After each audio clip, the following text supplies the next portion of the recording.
1년 전인가 2년 전인가 여기 극동방송에서 교사 브레싱을 한 적이 있는 것 같습니다. 그때 뵙고 또 두 번째로 이렇게 뵈네요. 여러분 우리 내당 교회가요 정말 영적으로 아주 충만한 교회 같습니다. 제가 원래 한 2-3시간 정도 넉넉하게 출발을 했는데 고속도로에서 사고가 2번이 났어요. 그래서 거기에 갇혀 있느냐고, 하나님 늦으면 안 됩니다, 열심히 여지껏 오면서 계속 기도하고 왔고요. 또 와가지고 또 뭘 하려고 그러니까 안 돼서 열심히 기도했습니다. 정말 하나님이 기도시키면서 강의를 하게 하는 건 정말 오랜만인 것 같습니다. 자, 이제 저랑 함께 이제 고민하고요, 여러분 실제적인 내용들을 우리 함께 나누도록 하겠습니다. 저는 얼굴보다 그냥 화면 띄워주시면요 이제 함께 은혜를 나눕시다. 자, 여러분, 저는 김태훈 목사입니다. 아시죠? 아시는 분은 아실 겁니다. 저는요, 갑자기 확 나왔네요. 저는 올해 담임 목회한 지가 19년 됐습니다. 만 25세 담임 목회를 시작을 했어요. 서울에 있는 교회고요. 교회는 그렇게 크지 않습니다. 지하 1층에 지상 6층 뭐 그 정도는 다 있으시잖아요, 빌딩 한 채씩은. 근데 제가 목회를 하게 된 이유가 뭐냐면, 목사님이 소천하시고 그때 빚이 14억, 경매가 3건, 법적인 문제가 2건이 있어서 아무도 목사님들이 안 오시려고 그러더라고요. 이런 교회는 안 된다. 그때 제가 목사님들을 막 찾아가서 부탁을 했습니다. 그냥 우리 성도들 흩어지지만 않고 예배 드리게 해달라고, 우리 아이들 예배 드릴 장소만 있게 해달라고. 그런데 다들 안 된다 그러더라고요. 그때 제가 만 25세 아무것도 모르고, 무슨 교회가 돈이 없어서 무너져, 하나님 계시며 일어서는 거 아니야? 그리고 제가 하겠습니다. 그리고 목회를 시작했습니다. 말이 빚이 14억이죠. 여러분 14년 동안 한 명도 안 나가고 한 명도 안 들어왔습니다. 그리고 진짜 버텼습니다. 그러는 가운데서 어떻게 교회가 부흥할 수 있나? 결국 말씀이면 부흥한다. 우리 아이들이 어떻게 성장할 수 있을까? 말씀이면 성장한다. 그런데 왜 말씀을 전하고 있는데 듣지 않을까? 그때부터 고민을 하게 됐고 다양한 시도들을 하게 되었습니다. 제가 여러분들 어쩌면 우리나라에서 최초 아닐까요? 94년도에 제가 목사님 아들인데요, 교회 다니는 게 너무 재미가 없었어요. 그래서 카메라를 아르바이트로 사가지고 그걸로 아이들하고 영상을 찍으면서 그렇게 미디어와도 친해졌고요.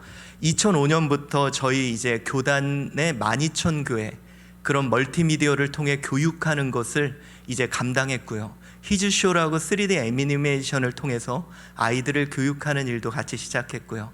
그런 다양한 일들을 시작했고, 특별히 여러분 코로나 때 작년 2월에 저를 제일 먼저 찾아온 사람들이 누구냐면 사립초등학교 교장선생님 연합회에서 찾아왔습니다. 이제 3월에 개학을 해야 되는데 작년에 비대면이 돼야 될 것 같은데 어떻게 해야 되냐. 그래서 이제 줌이나 또 다양한 방법으로 그렇게 수업하는 방법을 그분들에게 알려줬고, 그게 지금 한국 비대면 교육의 이제 토대가 되었습니다. 그래서 여러분, 교회가 막 엄청 욕먹을 때 유일하게 교회의 아이디어가 이제 세상에 영향을 주었다라는 기사가 날 정도로 그런 일을 했고요. 또 저는 이 코로나 때 많은 목회자와 또 교사들에게 이 시대의 언어로 비대면으로 오히려 성장한 교회들이 있거든요. 비대면을 통해서 더욱더 성숙한 교회들이 있거든요. 그래서 이제 그런 사역들을 이제 전하는 일들을 감당했습니다. 이제 저랑요, 여러분, 제가 이제 좀 빨리 말을 할게요. 지금 제가 내당 교회 우리 목사님이 솔직히 저는요 저보다 잘생긴 목사님이 별로 못 봤거든요. 그래서 제가 우리 내당 교회 목사님 참 너무 멋지셔가지고 제가 여러분들 최대한 많은 걸 쏟아붓고 가고 싶은데, 원래 제가 강의가 한 3시간이거든요. 근데 지금 이거를 45분에 압착해서 이제 할 테니까 조금 여러분 좀 잘 들어주시기 바랍니다. 자, 이제 한번 시작해 볼까요? 우리가 지금 언택트 시대를 맞았습니다. 비대면 시대라고 하죠. 그래서 우리 솔직히 우리 아이들 교육 어떡하지? 아이들이 문제가 아니에요. 우리 자녀들이 교회를 안 나가는 게 당연하게 됐습니다. 얘네들 신앙 문제 어떡하지? 엄청 고민이 많거든요. 여러분, 이런 일은 한 번도 경험해 보지 못했습니다. 그동안에는 이놈의 새끼들 무조건 잡아가지고 교회 끌고 오기만 해도 됐는데 이젠 그게 안 되는 거예요. 그러다 보니까 얘네들이 교회를 안 나가. 여러분, 지금요 젊은 세대들 교회를 이탈한 비율이 상당히 많습니다. 지금 솔직하게 말해서 여기 계신 분들 주일학교 애들 고민한 때가 아니에요. 그래도 근근히 우리 애들 신앙생활 하던 거 다 안 나간다는 이야기를 듣고 가슴이 아픕니다. 자, 여러분, 우리 코로나 이 시대에 과연 우리 아이들 신앙교육 어떻게 해야 되나?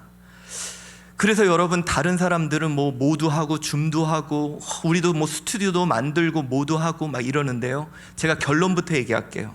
여러분, 이런 걸로 아무리 만들어서 보여줘봐야 아이들 안 봅니다. 이건 보여주는 도구가 아니에요.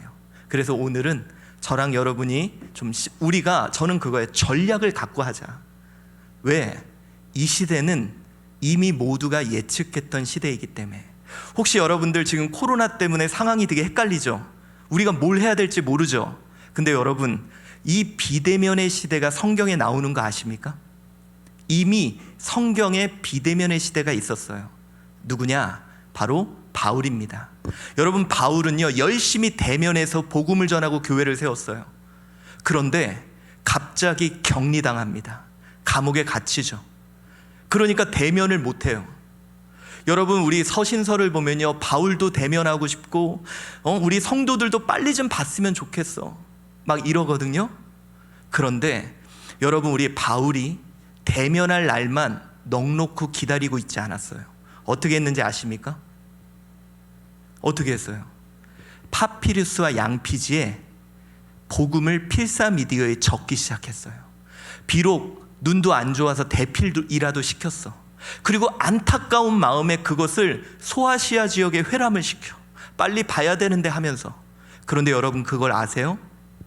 이게 오히려 초대교회의 부흥의 원동력이 됐다는 거예요. 저는 여기 계신 우리 교사 선생님, 또 우리 학부모님, 또 우리 성도님들에게 묻고 싶습니다. 넋놓고 기다리실 거예요?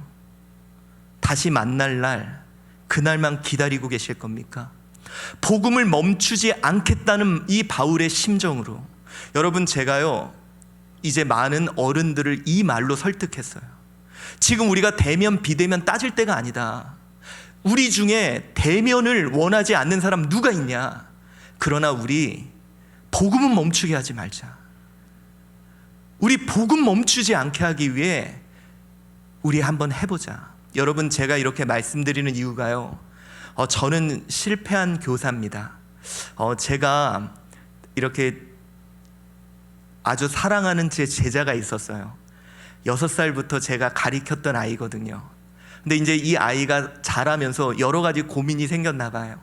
그래서 이제 어느 날 저한테, 목사님 저 피자 좀 사주세요, 말할 게 있어요. 근데 제가 엄청 바빴거든요. 야, 알았어, 내가 다음에 사줄게, 다음에 보자. 한 주가 지났어요. 또 다음에, 목사님 저 피자 좀 사주세요, 얘기할 게 있어요. 알았어, 나 바빠. 네, 다음 주에. 이렇게 한 주 3주가 지났어요. 그런데 제가 바쁘다고 말한 그 다음 날 아침 10시에 갑자기 그 아이 엄마한테 전화가 왔더라고요.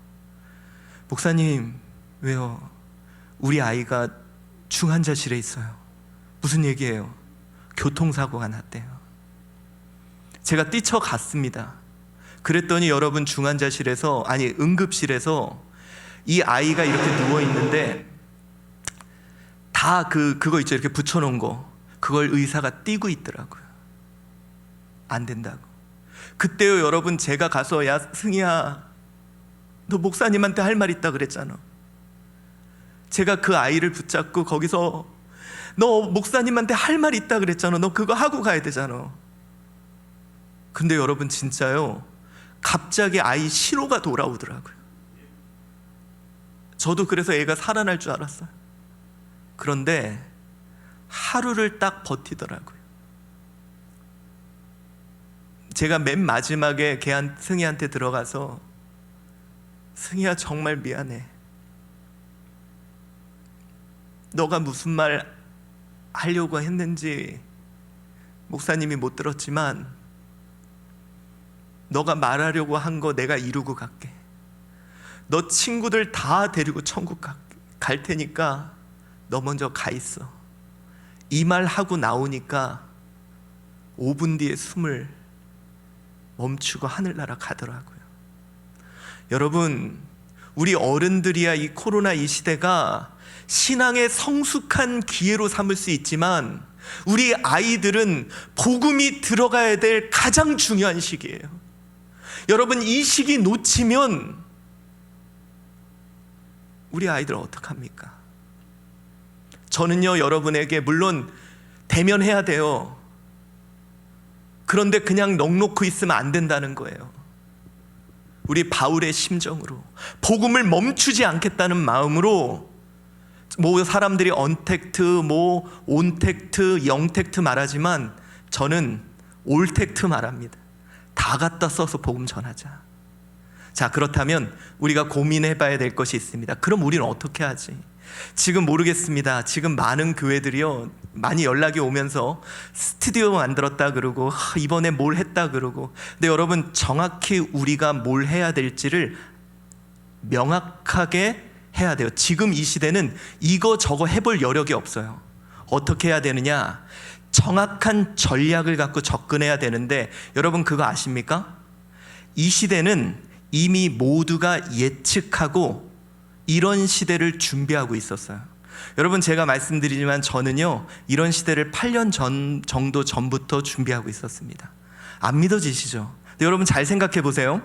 자, 아이들하고 어떻게 예배를 비대면으로 해볼까? 이미 유튜브라는 게 있어. 신기하죠? 여러분, 예측 못할 세상이라면 없어야 되잖아요. 어떻게 소그룹을 가져볼까? 줌이라는 게 있어. 이상하죠? 이미 있었다는 거예요. 그건 뭐냐? 여러분, 모든 세상은 이걸 예측하고요, 이런 시대가 올 것을 준비하고 있었어요. 단 코로나로 인해서 10년 정도 가속되어 온 것뿐이지.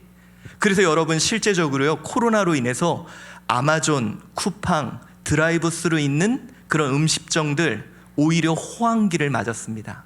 이거 저도 얘기해 드릴까요? 저희 교회가 코로나로 인해서 온라인 성도, 현장 성도, 또 온라인 성도가 현장 성도도 상당히 많이 늘었고요, 온라인 성도도 상당히 몇십 배가 늘었습니다.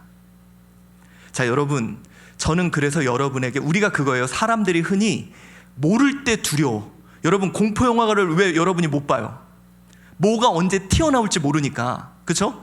그런데 확실히 알면 두려움은 사라집니다. 그래서 우리가 이 시대에 대해서 분명히 알아야 되는데 이미 진행되고 있고 가속된 것뿐이다. 자, 여러분, 혹시 미네르바 대학이라고 아세요? 이게 지금 미국에서, 전 세계에서 하버드 대학보다 더 주목받는 대학이래요. 경쟁력이 더 있는 대학. 이 대학이 2014년인가 16년에 개교를 했는데 얼마 안 됐죠. 그런데 이 대학이 지금은 하버드 대학보다 더 경쟁력 있는 대학이 됐어요. 그 짧은 시간 동안. 어떻게 했냐? 이 대학의 특징이 건물이 없어요. 어떻게 하느냐?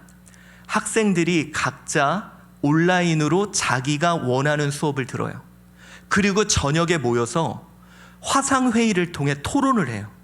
그리고 몇 사람들끼리 모여서 그 프로젝트를 진행하는 형식으로 학교를 진행합니다.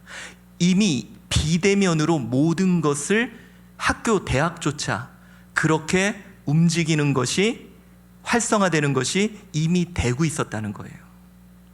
그래서 오늘 저는 여러분들에게 이 시대에 대해서 분명히 알고 우리 주일학교가 뭘 해야 되는지, 이제 가능하면 그 실전 부분까지 제가 몇 가지 예를 들어드리도록 하겠습니다. 자, 여러분, 우리 언택트 시대 두려워하지 마세요. 저는요, 제가 장담할게요. 부흥의 시대가 찾아왔습니다. 안 믿으시네요?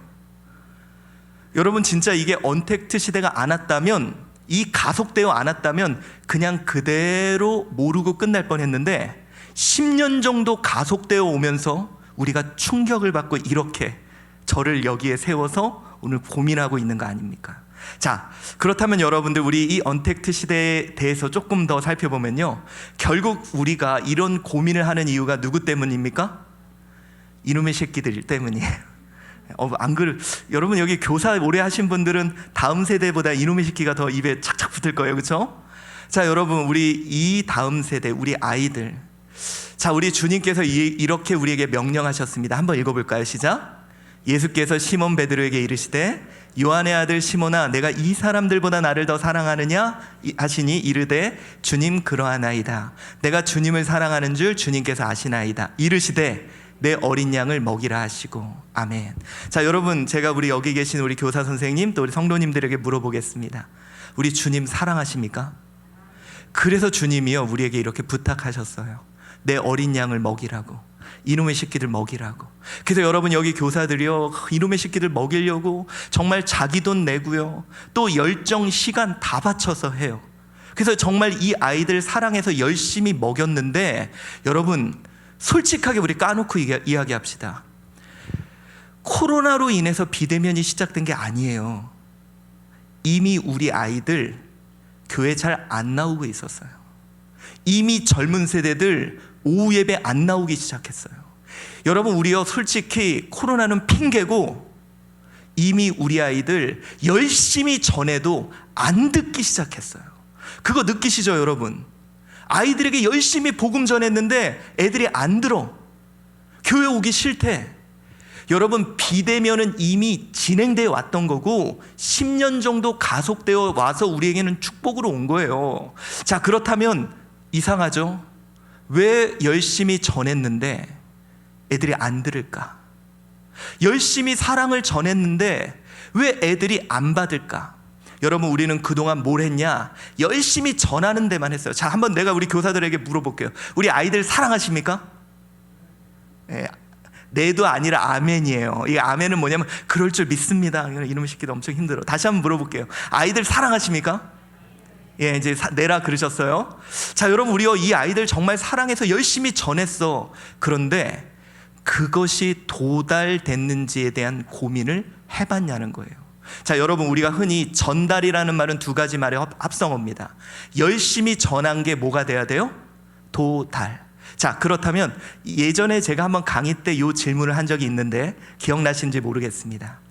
열심히 전했는데 도달되지 않는 사랑을 세 글자로 하면 뭐라 그럴까요? 열심히 전했는데 도달되지 않는 사랑을 세 글자로 하면? 네, 짝사랑. 우리 많은 교사, 우리 많은 학부모님들이 다 그렇게 생각해요. 이놈의 새끼들 내가 짝사랑해. 내가 열심히 사랑을 전했는데 내 마음을 몰라줘, 이놈의 새끼들이. 내가 내 돈, 내 열정, 내 시간 열심히 했는데 이놈의 새끼들이 그걸 안 알아줘. 속상해. 그러나 언젠간 알아줄 거야, 이렇게 생각을 해요. 그런데 여러분, 짝사랑 땡, 틀렸습니다. 열심히 전했는데 도달되지 않는 사랑을 세 글자로 하면 스토킹이라 그래요. 예, 스토킹. 스토킹 당해보신 분이 있어요? 근데 희한하죠, 여러분?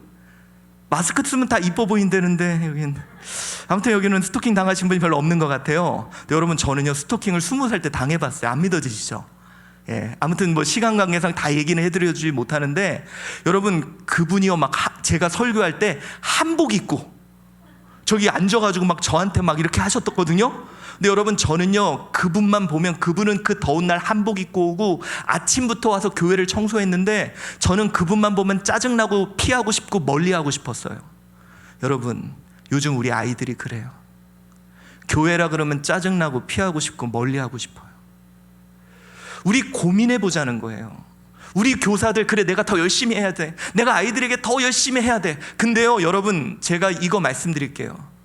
그동안 여러분 충분히 열심히 하셨어요. 정말 교사 선생님들 너무 수고 많으셨습니다. 내 애도 아닌데 그 아이들 위해서 정말 수고 많으셨습니다. 그런데 오늘은 우리가 한 번이라도 도달이 됐느냐, 그 아이에게. 여러분, 도달이 안 되면 뭐라고요? 스토킹. 우리가 열심히 할수록 오히려 아이들은 교회를 떠나게 만드는 스토킹을 우리가 할 수도 있었다는 거예요. 그렇다면 여러분, 고민해 봅시다. 왜? 도대체 뭐가 문제냐? 아니, 목사님, 저요 공과 열심히 가르쳤어요. 복음 열심히 전했어요. 근데 왜 저한테 스토킹이라 그래요? 근데 여러분, 그러면 왜 아이들이 안 듣죠? 왜 비대면 시대에 안 듣는 모습이 확연하게 드러날까요? 복음이 문제일까요? 아니요, 여러분. 지금도 복음은 살아있습니다. 지금도 아이들은 복음으로 변화돼요. 근데 뭐가 문제냐? 이게 문제입니다. 자, 여러분, 누가 좀 도와주세요. 저기 신데이 치는 분, 자, 예수 믿어보세요 한번 얘기해 주세요. 예수 믿으세요 한번 얘기만 해주세요. 예, 그래가지고 소리가 들리겠네요. 자, 한 번만 더 크게. 예, 예수 믿으세요. 여러분 믿어볼 거예요? 그죠? 아멘 막 믿죠? 근데 여러분, 여기가 다 프랑스 파리야. 사람들이 대화를 뭘로 하냐? 프랑스에는 뭘로 대화해요? 불어로. 자, 거기서 한번 예수 믿어보세요 해보세요. 프랑스에 여기가 다 예수, 그죠? 아는 프랑스어 뭐 있어요? 몽쉘통통. 네, 몽쉘통통 이러고. 여러분, 이거예요. 자, 우리 복음, 왜 아이들한테 복음을 전했는데 이 복음이 능력을 안 나타낼까? 복음이 문제일까? 아니에요. 소통되는 언어가 달라진 거예요. 여러분, 코로나 시대 잘 보세요. 이 비대면은 소통의 방법이 달라진 거예요. 복음이 여러분, 우리는요, 우리가 예배 바꿨어요? 안 바꿨죠? 복음 바꿨습니까? 안 바꿨습니다. 소통의 방법이 달라진 거예요. 옛날에는 한국에서 예수 믿으세요 전하니까 들었는데, 우리 아이들, 우리 다음 세대들은 언어가 달라졌어요. 소통하는 언어가. 그러기에 아무리 전해도 들리지 않는 거죠. 제가 여러분, 이제 외국인이 What's wrong? 자, 뭔가 얘기하고 싶어. 해줄 얘기가 많어. 근데 아이고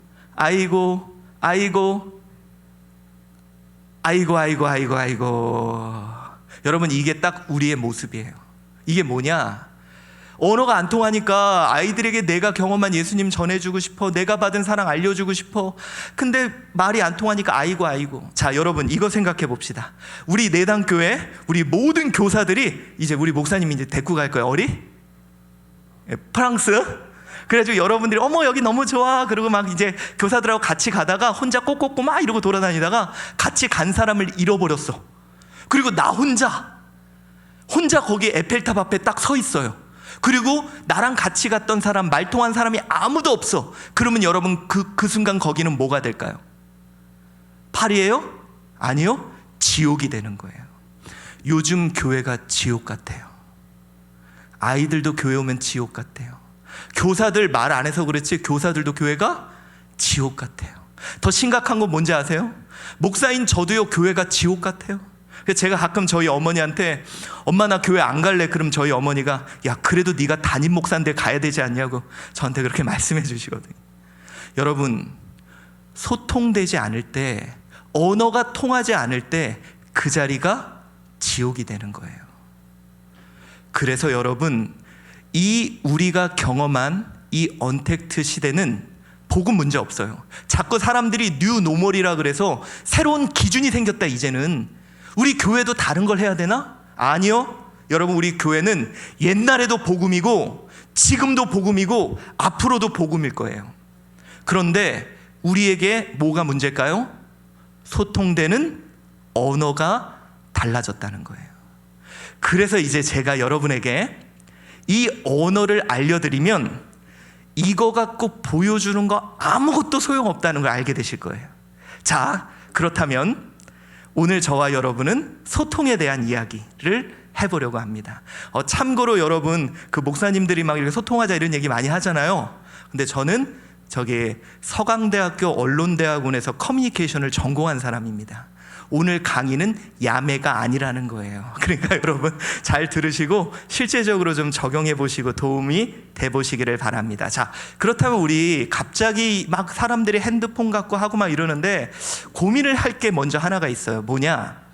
여러분들은 미디어에 대해서 어떻게 생각합니까? 우리 흔히 맥루안이라는 사람이 미디어는 메시지라 그랬어요. 자, 여러분, 제가 한번 물어볼게요. 자, 세 가지 중에 꼭 한 가지를 답변을 해주셔야 돼요. 1번, 미디어는 적극적으로 사용해야 된다. 아이들 신앙교육이나 교회에서. 2번, 미디어는 사용하면 안 된다. 3번, 미디어는 사용하되 조심해서 사용해야 된다. 자, 여러분의 의견은 어떠십니까? 자, 1번, 미디어는 교회에서 아이들에게 적극적으로 사용해야 된다. 1번. 몇 분 계시고요. 자, 2번, 사용하면 안 된다. 여러분, 놀라운 게요, 제가 이 강의를 코로나 전에는 2번이 절반이었어요. 코로나가 이것 때문에 이게 없어졌어. 다음은 3번, 사용하되 조심해서 사용해야 된다. 손 내리고. 4번은 미디어가 뭔지 모른다. 이렇게 하겠습니다. 손 안 드신 분들. 자, 그런데 여러분, 우리가 착각하는 것 중에 하나가 자꾸 미디어 그러면 컴퓨터, 핸드폰, 영상 이것만 생각해요. 근데 여러분, 그게 미디어가 아니에요. 미디어가 뭐냐? 미디어라는 것은 내 마음과 생각과 뜻을 전하는 모든 도구를 미디어라 그래요. 마음, 생각, 뜻을 전하는 모든 도구. 자, 그러니 말, 표정, 몸짓, 소리, 그림, 영상, 이 모든 것을 뭐라고요? 미디어라 그러는 거예요. 그렇다면 여러분, 고민해 봅시다.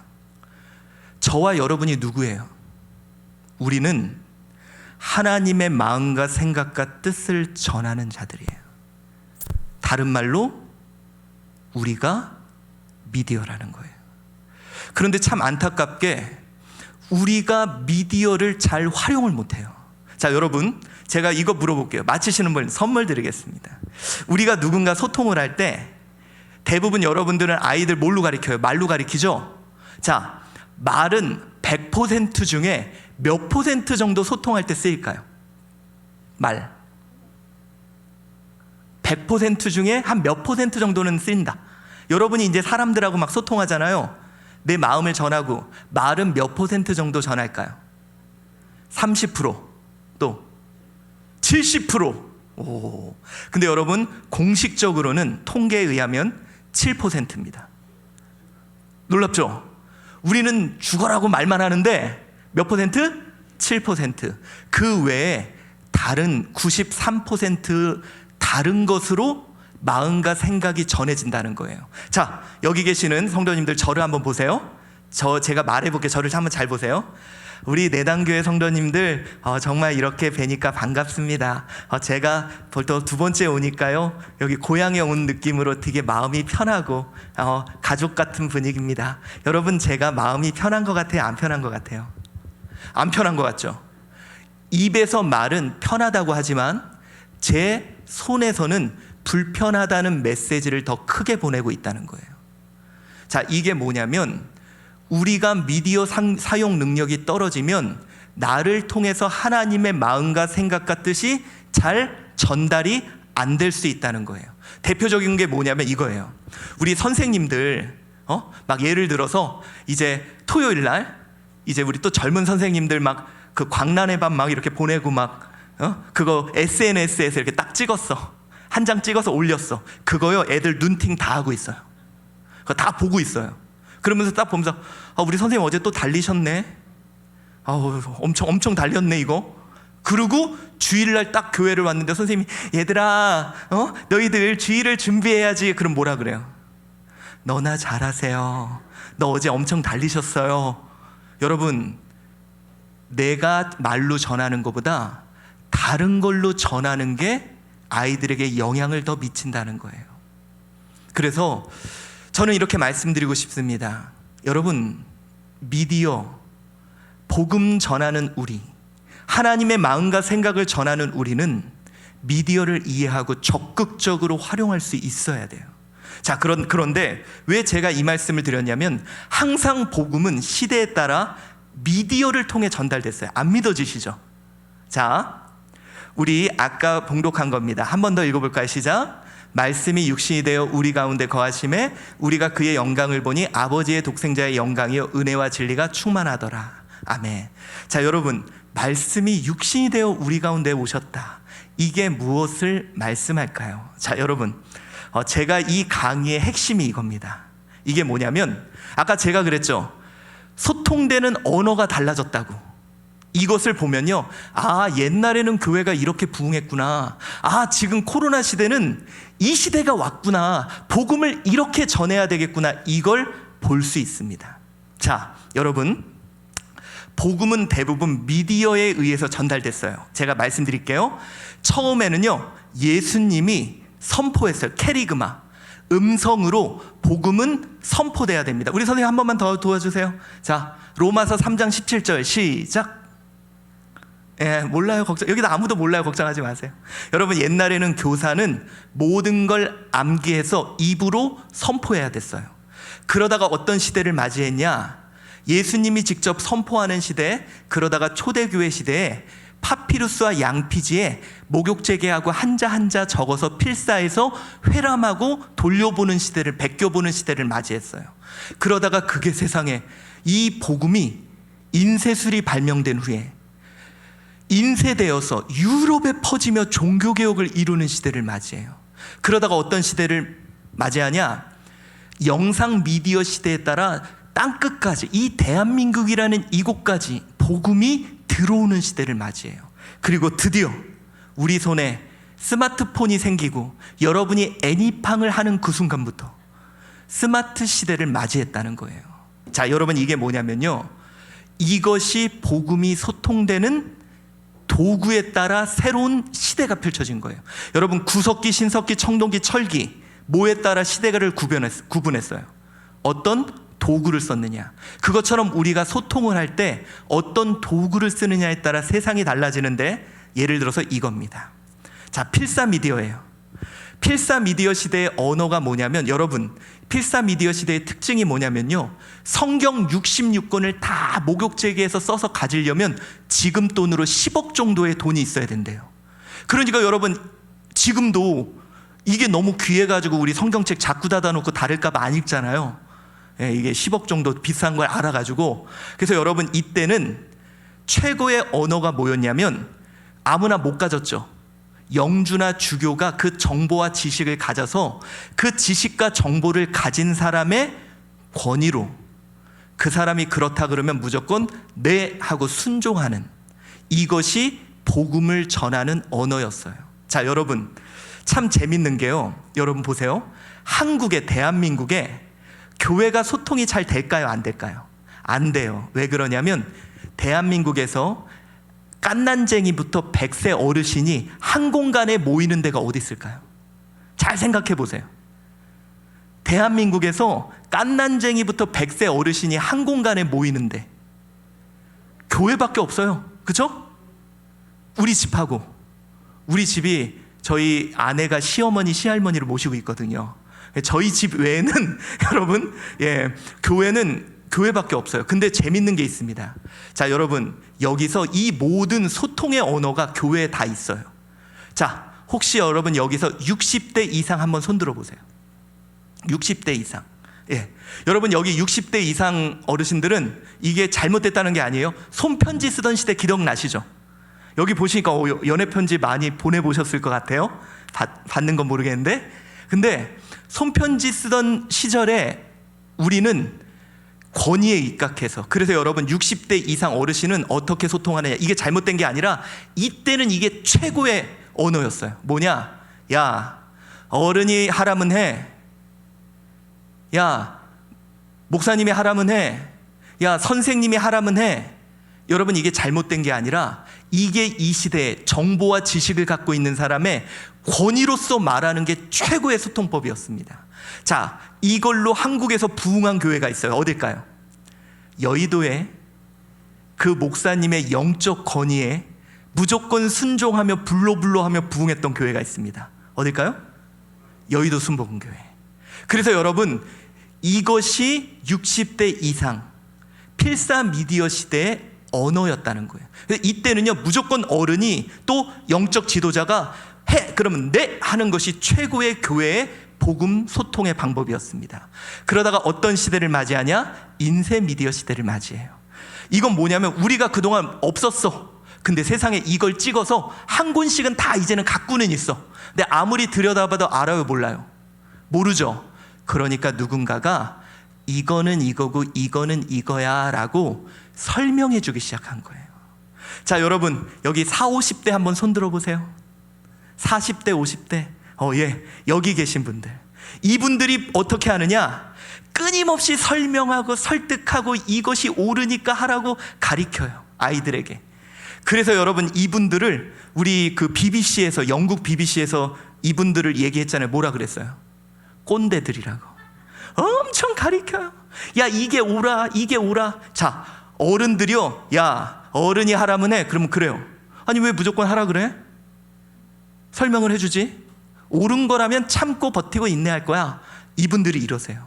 그리고 이제 20대 30대들한테 또 아이들한테 계속 끊임없이 설명하고 설득해요. 근데 여러분, 이게 잘못됐다는 게 아니라 이게 그 시대에는 최고의 소통의 언어였어요. 자, 한국 교회에 처음으로 평신도를 깨운다 그러면서 성도들에게 제자 훈련을 시키며 성경을 가리키고 설명하며 부흥했던 교회가 있어요. 어딜까요? 사랑의 교회예요. 자, 이러다가 어떤 시대를 맞이하냐? 바로 영상 미디어 시대를 맞이합니다. 자, 여러분, 코로나 이전까지는 우리가 어디에 살았냐? 영상 미디어 시대에 사는 거예요. 이 영상 미디어 시대의 특징이 뭐냐면 정보의 양이 갑자기 많아진 거예요. 사람들이 하나하나 설명 설득 듣기가 싫은 거야. 자, 한번 여러분, 제가 물어볼게요. 여기 계신 우리 선생님들이나 우리 성도님들, 2020년 작년에 나는 책을 7권 이상 읽었다 하시는 분 손 들어보세요. 책을 7권 이상 읽었다. 줄여줄게요. 자, 나는 책을 5권 이상 읽었다. 손 들어보세요. 예, 생명의 삶 손 내리세요. 자, 다 내려갔어요. 없잖아요. 근데 여러분, 희한하죠? 우리가 책을 안 읽는데 아는 게 많어. 그쵸? 우리가 책을 안 읽는데 할 얘기가 많어. 그거 느끼시죠? 그게 왜 그러냐? 실제적으로 영상 미디어를 통해 얻는 정보의 양이 인쇄 미디어를 통해 얻는 책을 통해 얻는 양보다 1000배 이상이 많아요. 그러다 보니까 여러분들 20, 30대들, 여기는 뭐냐면 전체의 느낌과 이미지, 감성으로 소통하기 시작하는 거예요. 그러니까 여러분, 40대, 50대가 끊임없이 설명하고 설득해. 근데 20, 30대 한번 손 들어보세요. 예, 여기는 자꾸 꼰대들이 가리키는 게 싫어요. 이 시대는 뭐냐? 내가 느껴야 돼. 내가 감동해야 돼. 내가 피를 받아야 돼. 이것이 한국교회의 소통 방법이었어요. 여러분, 이걸로 부흥했던 교회가 있습니다. 분당에 우리 교회, 감동을 주는, 또 죽전에, 용인 죽전에 세해된 교회. 제가 송화성 목사님이 여기 앞에 세워놓고 이 강의를 했어요. 근데 본인이 맞으시대. 그분은 그러거든요. 본인은 그 뭐죠? 이름을 까먹었네. 아무튼 심파, 이렇게 감동을 주는. 자, 여러분, 20, 30대는 감동받기를 원해요. 내가 필 받기를 원해요. 근데 끊임없이 설명하고 설득하니까 싫은 거예요. 자, 여러분, 제가 어떤 분은 그럴까? 목사님, 복음을 설명해야지, 복음을 어떻게 이미지로 하냐, 감동을 주냐. 자, 여러분, 제가 이거 말씀드리면 여러분 이해되실 거예요. 자, 이게 6년 전에 어떤 단체에서 조사를 한 건데, 당시에 기독교에 대해서, 교회에 대해서 가장 부정적인 생각을 갖고 있는 것이 20대 초반이었어요. 자, 교회에 대해서 너희들은 긍정도, 그랬더니 긍정이 10%, 부정이 90%예요. 10명 중에 9명이 교회가 싫은 거야. 그런데 얘네들을 데리고 똑같은 다른 질문을 했는데 뭐냐면, 너희들이 결혼을 해서 이루고 싶은 가정, 1위가 현가 정혜영, 2위가 차인표 신혜라, 3위가 최수종 하이라. 자, 이 세 부부의 공통점이 뭘까요? 탤런트? 그렇죠. 크리스찬 부부. 이게 뭐냐? 복음을 설명하고 설득하는 것에 대해 마음문을 닫았던 그들이 조금이라도 복음대로 사는 모습을 보여주고 느끼게 하니까 나도 저렇게 살고 싶다고 마음문을 연 거예요. 여러분, 그동안 이 시대는 어떤 시대였냐면, 복음을 설명하고 설득하고 꼰대처럼 가리키는 게 아니라 복음을 보여주고 느끼게 하고 경험하게 하는, 보여주고 느끼게 하는, 감동 주는, 이런 형태로 복음이 전달되던 시대였다는 거예요. 그런데 코로나19로 인해서 10년 뒤에나 와야 될 소셜 시대가 확 와버립니다. 우리 10대들, 그네들을 일명 뭐라 그래요? 죄송합니다. 이해할 수 없는 아이들이죠. 자, 여러분, 이 아이들의 특징이 뭔지 아세요? 정말 너무 다르죠. 자, 그 전에 제가 한 가지 여러분께 알려드릴게요. 천주교가 뭐를 거부하냐면, 여기 보시죠? 천주교가 인쇄 미디어를 거부합니다. 아시죠? 복음을 설명하고 설득하지 않았어요. 그래서 천주교가 암흑기를 맞이합니다. 그러다가 이 천주교가 뭘 준비했냐면 영상 시대를 준비했어요. 그래서 여러분, 우리나라의 경우 1960년에 바티칸에서 공문이 와서 너희들 이미지로 선교를 해라, 이런 공문이 와서, 그래서 서강대 언론대학원이 만들어지고 뭐 이런 일들이 생긴 거예요. 천주교가 뭘 했냐, 이겁니다. 신부수업이라는 영화 제작비 지원, 드라마 때 제작비 지원을 해서 천주교 신부님에 대한 이미지를 높였어요. 자, 제가 여러분들께 한번 질문을, 이거는 그냥 이미지예요, 신앙이 아니라. 여러분이 두 가지 단어를 듣는 순간 나도 모르게 깨끗이라는 이미지가 딱 떠오른 거에 손들어 주시면 돼요. 알겠죠? 1번 신부님, 2번 목사님. 자, 듣는 순간 나도 모르게 깨끗이라는 이미지가 떠올랐다. 손만 들어주시면 돼요. 이거는 신앙이 아니니까 괜찮아요. 자, 1번 신부님 손 들어보세요. 괜찮아요. 예, 괜찮아요. 1번 딱 듣는 순간 나도 모르게 깨끗. 방송실 여기 사진 하나만 찍어주세요. 담임 목사님한테 바로 보내. 목사님 들었어요 지금? 이거. 자, 2번 목사님. 막 들면서 되게 부끄럽게 막 지금 두 분이 이렇게 들으셨는데, 여러분 보세요.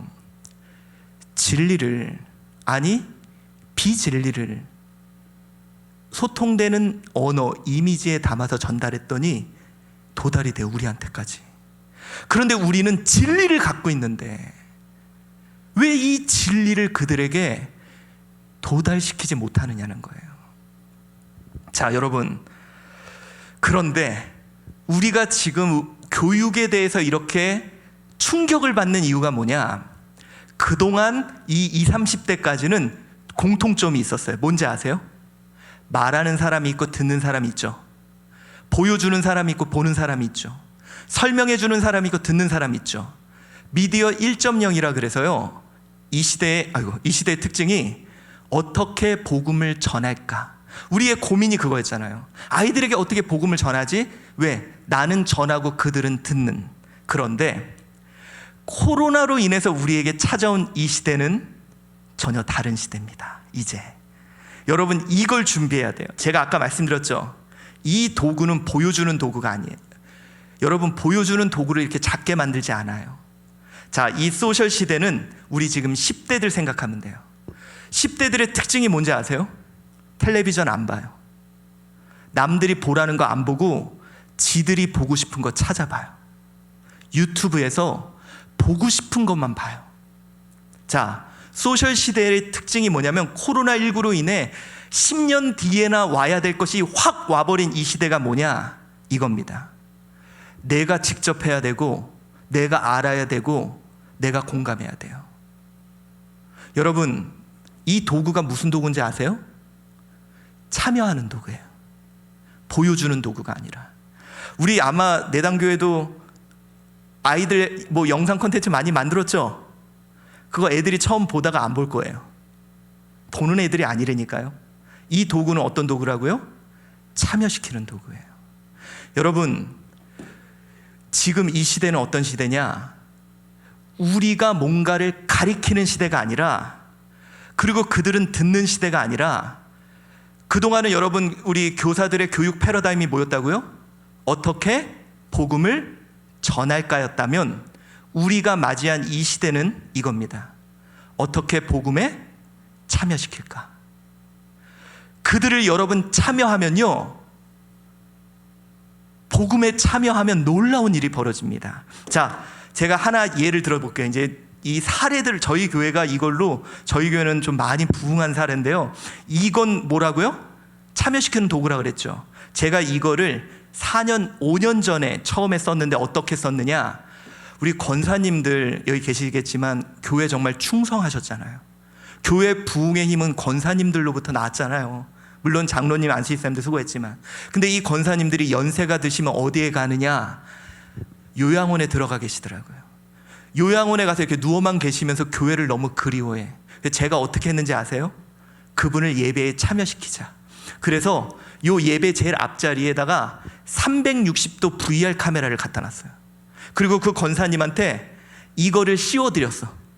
앞에를 보면 우리 목사님이 설교를 하고 있어. 옆에를 보면 나랑 신앙생활 했던 사람들이 다 앉아 있어. 누군가가 카메라에 손 흔들어주면 나한테 손 흔들어주는 거야. 내가 이 도구를 통해 참여할 수 있다는 거예요. 여러분, 이 도구를 예배 중계용으로 쓰면 다 망합니다. 이건 뭐예요? 소통하는 도구예요. 그래서 여러분, 우리 아이들에게 이걸로 예배 봐, 그런 게 아니라 여기서 아이들이 누구 예배했네? 그래. 아이들하고 그들이 직접 참여하고 소통. 저는요, 예배 드릴 때 아이들 이름 한 번만 불러줘도, 오늘 여러분 지금 제가 없어서 그러는데 여기 지금 온라인으로 참여한 분들 보다가 딴 거 봐요. 근데 내가 이름 한 번 불러주면 여기 내가 있을 이유가 있는 거예요. 여러분, 요즘 그런 얘기를 하죠.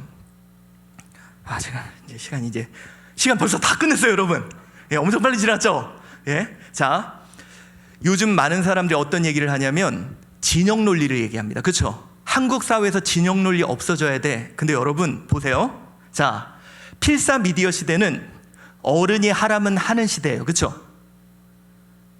권위 있는데 무조건 순종하는 시대. 인쇄 미디어는 논리적으로 옳으면 옳은 거라면 참으면서 하는 거예요. 그러니까 여기 지금 40, 50대들이 끝까지 교회에서 참으면서 봉사하잖아요. 옳은 거니까.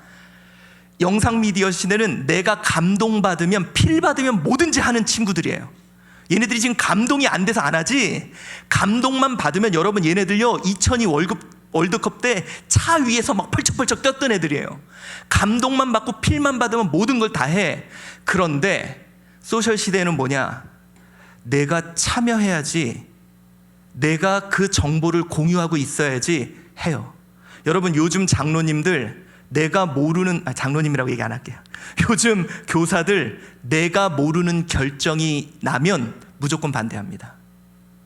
내가 모르는 일이 진행되면. 맞죠?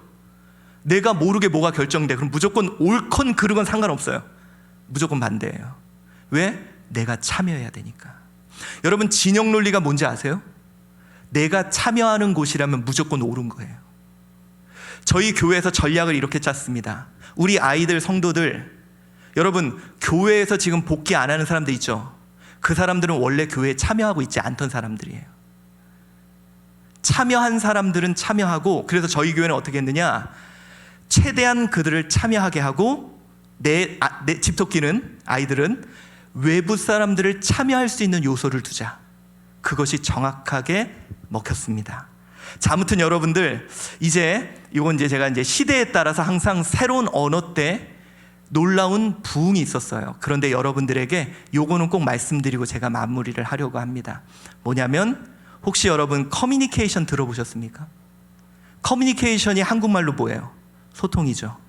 이 소통이 뭐냐? 여러분들 이 커뮤니케이션의 어원이 뭔지 모르시죠? 제가 이거를 서강대학교 언론대학원 교회 안 다니는 교수님한테 들었어요. 커뮤니케이션의 어원이 뭐냐면 바로 커뮤니온입니다. 성만찬. 자, 저는 개인적으로 구약은 하나님의 언어라고 생각해요. 내가 거룩하니 너희도 거룩해라. 근데 의인은 없나니 아무도 없어서 못 알아들었어. 그러니 어떻게 했느냐? 말씀이 육신이 되어 우리 가운데 오셨어요. 그리고 식탁이라는 자리에 우리를 참여시켰어요. 주인과 종, 남자와 여자, 그리고 이방인과 유대인, 그들을 참여시켜서 어떻게 했느냐? 거기서 맛보고 만지고 느끼고 경험하게. 여러분, 이 시대의 아이들의 교육은 그들이 직접 참여해서 맛보면요 안 떠나요. 그 느낌을 아는 애들은 절대로 떠나지 않아요. 경험한 애들은요 항상 그 자리에 서게 돼요. 여러분, 제가요 우리 초등학교 설계할 때 이렇게 해줬습니다. 앞으로 학교는 바뀔 거다. 뭐냐? 온라인으로 교육했더니 효과적인 부분이 있더라. 정보를 받기에는 상당히 좋았다. 앞으로 학교는 온라인으로 지식은 정보받고 학교라는 공간은 달라질 거다. 옛날에는 앉아서 정보를 받던 데인데 이제는 온라인으로 정보를 누리고 그들은 직접 와서 참여하고 경험하는, 해보는 형태의 학교가 될 거다. 제가 이걸 제안했던 게 교회가 그렇게 될 거예요. 그래서 여러분, 저희 교회에서는 이제 그냥 빨리 이제 이거는 제가 1분만 써도 되죠, 목사님? 1분만. 그래서 저희 교회는 다양하게 이제 복음을 참여시키는, 아이들이 직접 참여하는 교육을 했어요. 드림 프로젝트라 그래서 아이들이 기획을 하고 아이들이 직접 참여를 해서 자기들이 이렇게 해나가는 프로그램. 그리고 이제 이 그 QR 코드로 이제 아이들이 가정과 교회에서 이제 자기들이 어떤 걸 할 때마다 선생님이 찍고 가정에서 찍어서 연계해서 참여할 수 있는 플랫폼을 만들었고요. 그리고 이제 우리 설교 때 제가 이제 질문을 하면 실시간으로 이렇게 실시간으로 답글을 올려서 그렇게 참여하게 했고요. 그리고 이제 가정 예배를 통해 가정에서 참여를 시켰는데 이것이 가장 효과적인 방법이었습니다. 아무튼 맞춤형 컨텐츠도 만들고 여러 가지 좀 시도를 해봤는데요. 여러분, 제가 여러분들에게 한 가지 팁을 알려드린다면 이렇게 해보세요. 아이들이 직접 참여할 수 있도록 떡과 잔을 만들면 그 아이들이 와서 경험한다. 교사는 더 이상 가리키는 사람이 아니다. 그들이 참여할 수 있도록 함께 그것을 경험하는 사람이 돼야 된다. 여러분, 왜 여름 성경을 학교를 할 때 교사들이 준비해요? 그 준비하는 과정을, 솔직히 이게 신앙인데 이걸 교사들이 다 하고 아이들에게는 결과물만 보여줘요. 이건 아이들에게 전혀 교육적 효과가 없습니다. 아이들이 직접 참여하고 아이들이 직접 하게 하는 형태로 운영이 되어야 할 줄 믿습니다. 이게 바로 여러분 이거예요. 코로나 시대, 비대면 시대의 특징이 뭐냐? 다른 게 아니에요. 이제는 더 이상 복음을 전하는 시대가 아니라 복음에 참여시키는 시대. 이렇게 하면 반드시 복음은 능력의 힘으로 나타나게 될 줄 믿습니다. 여러분, 감사합니다.